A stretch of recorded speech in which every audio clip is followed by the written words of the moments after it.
Actually, solar and biomass do play a crucial part when it comes to alternative energies alongside with wind. And you know that they are real growth enabler for developing countries. And now using them as an empowerment tool is not an option anymore. To discuss how renewable energies are a real path to development, I'm really pleased to be joined on stage by Åsa Romson, Deputy Prime Minister and Minister for Climate and the Environment of Sweden. We'll be also joined on stage by Hakima El Haite, Minister Delegate in charge of Environment for Morocco, and Dr. Shiferaw Teklemariam Membecho is Minister of Environment, Forestry and Climate Change from Ethiopia.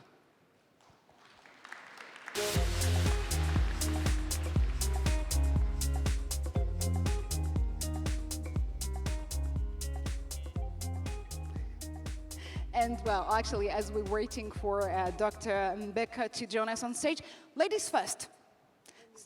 So actually, the question here, of course, when we're talking about Africa is how to reduce the consumption of electricity, but of course, how to bring electricity to the continent. And I guess that you do have.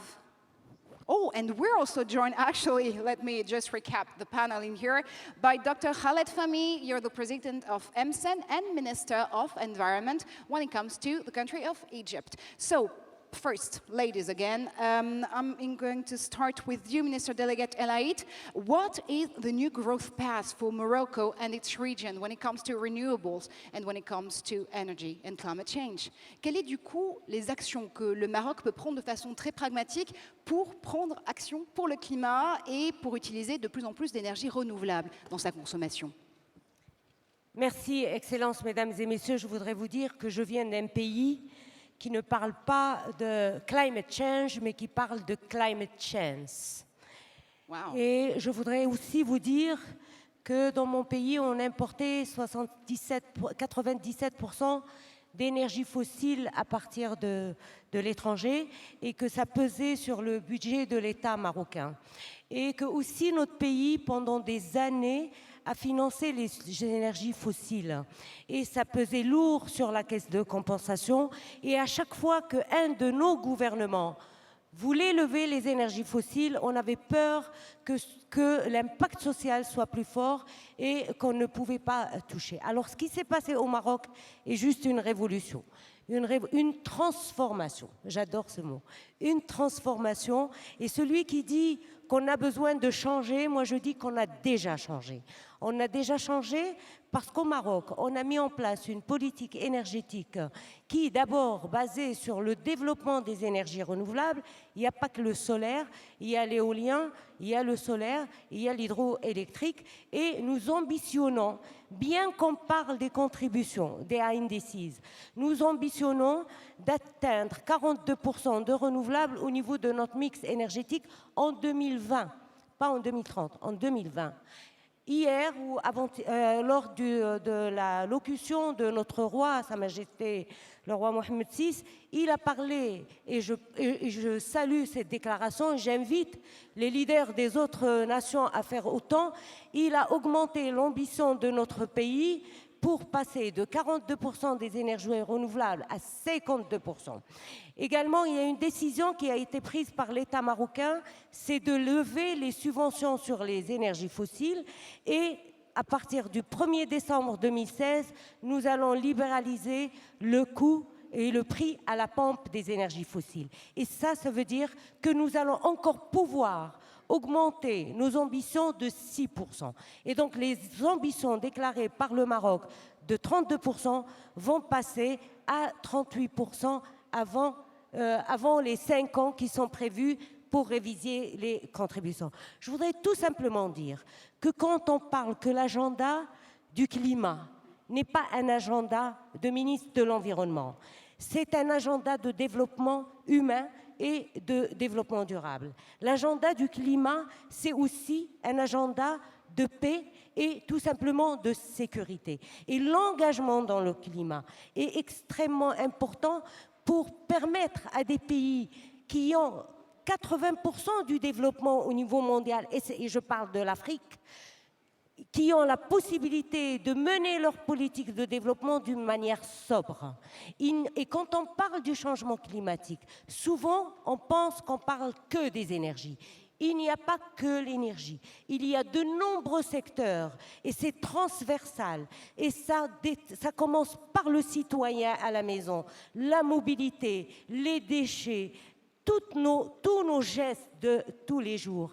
Et dans tous les secteurs, tous les ministères, tous les secteurs sont concernés par cette transformation au niveau d'un pays, au niveau de la politique. Je dirais une dernière chose, c'est qu'aucun pays n'est isolé pour mener sa politique contre les changements climatiques.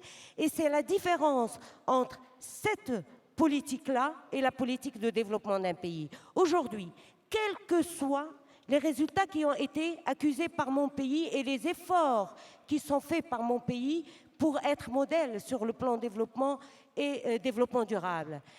Nous sommes dans un monde et on est un petit village. Et l'impact des changements climatiques sur les autres pays, l'impact migratoire, parce que le Maroc a dû régulariser 40 000 migrants et réfugiés climatiques l'année dernière. L'impact de l'érosion, l'avancée du désert dans notre pays ne dépend pas des actions que nous faisons au sein de notre pays. C'est juste pour vous dire, mesdames et messieurs, que les changements climatiques n'ont pas de frontières, n'ont pas de pays, n'ont pas de religion. Aujourd'hui, ils nous touchent plus que vous. Demain, ils vont toucher tous les pays, peut-être à la même hauteur. Et donc, nous avons changé, on n'attend pas, la société civile a changé, et ce n'est pas vrai qu'on ne vous écoute pas. Il y a un lien entre ce que vous dites dans ces salles, ce que vous dites au Grand Palais, ce que dit la société civile et ce qui se passe au niveau des négociations. Il y a moins d'une année, à Lima, nous avions un texte où il n'y avait pas une seule référence au développement durable. Aujourd'hui, nous sommes en train de mettre en place un texte qui a un visage humain, qui est un texte de développement humain, qui est un texte de droits humains et qui est un texte qui est orienté genre. Et donc nous sommes en train de faire le lien entre cette société civile qui a avancé, le secteur privé qui a avancé, les territoires qui ont avancé et les ministres et les négociateurs. Ce lien doit être accru, doit continuer, mais nous avons commencé et nous avons changé. Merci infiniment, madame. Et on va voir justement que ces initiatives, évidemment, elles traversent les frontières à la fois des secteurs de la politique, du climat, de l'engagement citoyen. Let's actually cross and travel to Egypt with you, Dr. Fahmy. I guess you're about to lead an initiative to bring electricity access for all in Africa by 2030. Minister El Haite was talking about 2020. Your goal is 2030. And the beauty of it, actually, is that you will use clean energy to do so.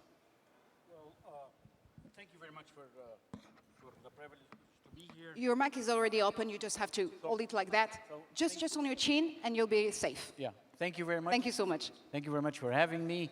It's a pleasure and an honor. Let me go straight to the subject. African countries, and since I'm the head of the Conference for African Environmental Ministers, African countries are primarily looking to economic development. Okay? After 10 years of growing at 5% a year, we still are suffering with half of the Africans living under extreme poverty. At the same time, we have to take the climate challenges very seriously. Not only that we are the most vulnerable and the most effective, but also how can we develop with being carbon free or with less carbon or carbon-free development strategies. That's the challenging we are facing. It is needed that we change. I think that the developed countries has to change as well. Change has to go on both sides. It is not only that we have to change, because we are now not the one that caused this problem. If we are to come green, well, your support has to become more flexible and it has to flow to us, because we cannot implement green technology without having your technology, without transfer of your know-how. We cannot address the damages of the climate change, nor the costs and the extra costs that we need to be green without your having your financial support. But at the end, we all live in one planet.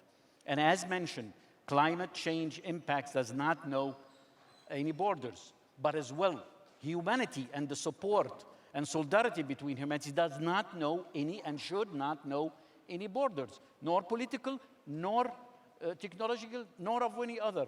So what we're calling for in this initiative is that we raise the access of electricity from only 30 to 32% to 70% by 2030. And for that, we have an ambitious goal of 300 gigawatt. The first phase is from now to 2020, and we are aiming at a 10 gigawatt. And then we have from 20 to 2030, a very ambitious, and I know it's a very ambitious goal of 300. We have got already, and we like to thank the government of France and the government of Germany and the G7, because they have already announced their support to the implementation of renewable energy. We trust that we will be able to mobilize the rest of the report, and that the world should rest in peace. We'll all work on that. We'll all work on being climate proof. But if climate is the outer limits, well, poverty is the inner limits. Yeah. And we have to balance between those. Thank you very much. Thank you very much. And I see that Minister Romson was nodding. We'll go back to developed countries such as Sweden in a few seconds. But first, I would like to hear from your initiative, actually, Minister Membecho, because I get that Ethiopia is also leading an initiative which goes behind its borders. Mr. El Haite was saying from climate change to climate chance. Is that a chance for you too?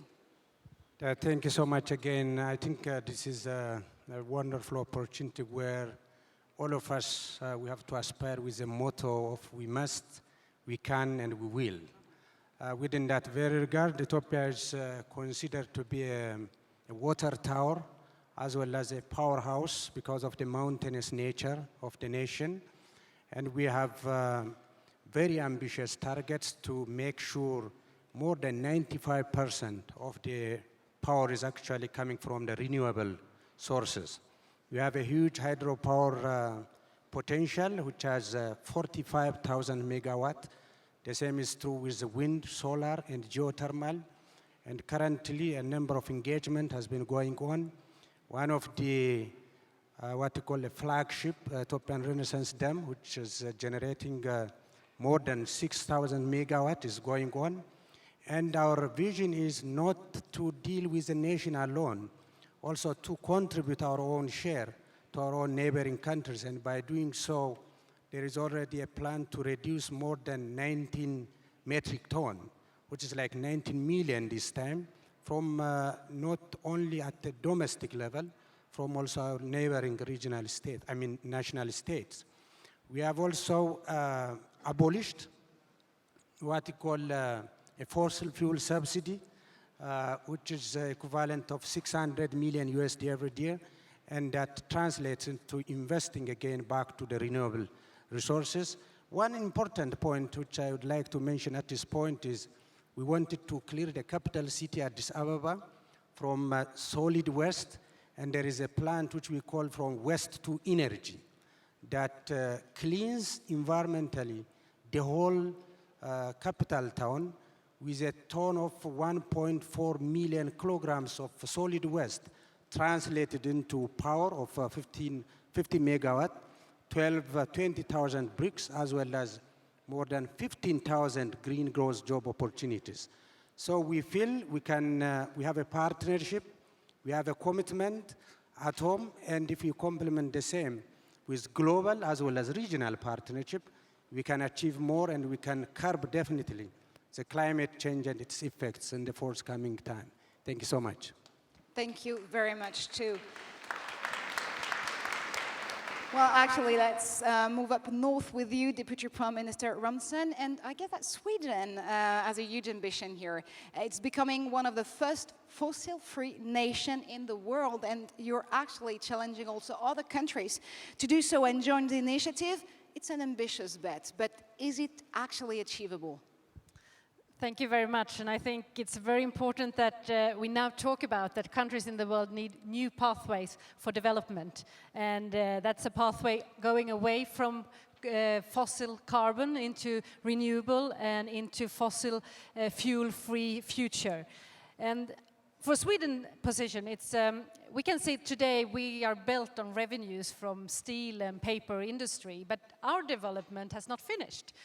Because climate change today question in the grounds the model of development pathway and questioning it fundamentally.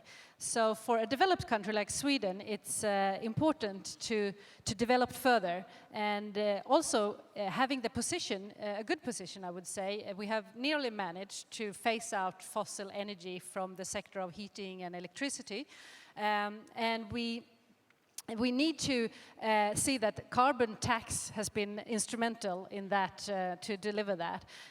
We have also seen that phasing out fossil fuel have given us better air quality, better health, and actually strengthen our economy. And that makes us sure that we are ready to take the next step. And that is to make the reforms that Sweden will be one of the world's first fossil-free nations. And one can ask, of course, is a developed government in a developed country, why is they taking a race towards such an ambitious goal? And I can give you two simple answers. The first, of course, is responsibility towards future generations. But the second is, it's good economic sense, minimizing the cost of damage and actually fostering innovation, fostering future export. And it's therefore very important that that having the position as Sweden have to show a new development pathway with fossil fuel-free societies is not just doable, it's actually better.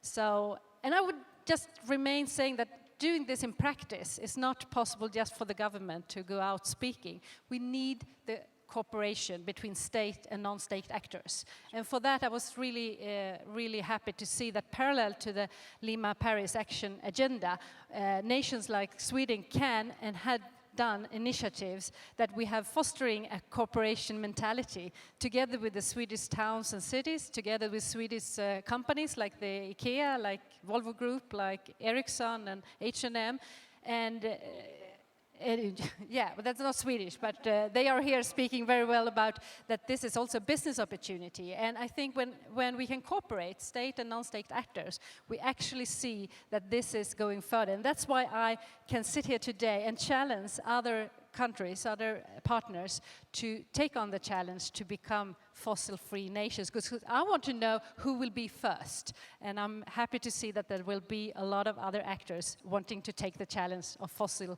fuel-free world. Thank you. What a challenge, actually. Thank you so much. And so we've heard what kind of example Morocco, Egypt, Sweden, or even Ethiopia are giving us to take action, must, can, and will take action. And again, I'll keep that sentence from climate change to climate change. Thank you so much. You're released from duty on stage.